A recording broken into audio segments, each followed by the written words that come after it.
Are these albums worth your time? Well, let's find out. These are just some stray thoughts and first impressions on some new albums. I probably listened to each one once, it's not that serious, but the rating system is. First up, I got Jens Lakeman with Songs for Other People's Weddings. I listened to this one a couple times and I really enjoyed it. Jens's trademark wit and humor and character studies are all over this thing. If you've enjoyed it in the past, you're probably going to enjoy it here. A lot of the music on here really reminds me of mid-2000s symphonic twee, but there are a lot of moments where Jens steps out of his comfort zone, and it's really cool to hear. I mean, there is a house song on here that's really emotionally affecting. The songwriting here is incredibly sharp, but if I had one critique, it would be that sometimes the production lacks character. I kind of wanted it to sound like an old faded postcard, and there are times where it sounds like a brand new one that you would get at the gift shop. The album is also 80 minutes, which I didn't mind because I think the narrative is compelling enough and there's enough variety in the music to keep you engaged the whole time. But I could see this one really growing on me. I think there's a lot of nuance and detail that I haven't parsed through yet.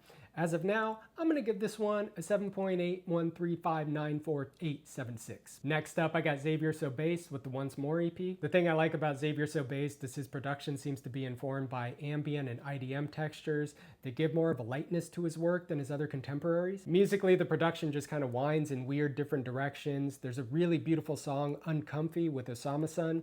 It's just basically a shoegaze song. It's really fuzzed out, blissed out. I love it. Maybe one of my favorite songs of the year so far. Lyrically, there's not too much grabbing me with Xavier So Based. I mean, there's some funny bars and some weird moments, but overall I feel like he's kind of hitting the same points over and over again. I do think his approach to songcraft, though, is really interesting. This is a nice set of songs. I'm going to give this one a 7.538459.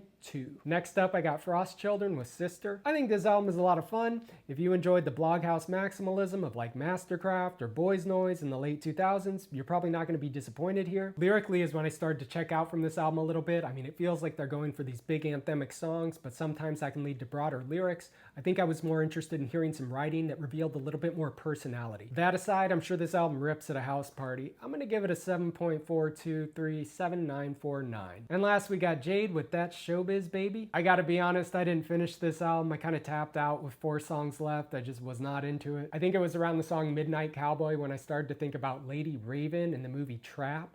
And I was thinking about fictional pop stars in movies and how whenever they do that, something's off, something's not quite right.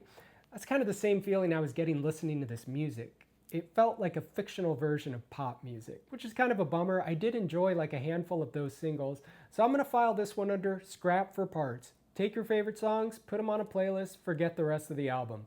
Wasn't feeling this one. I'm gonna give it a 5.9734145.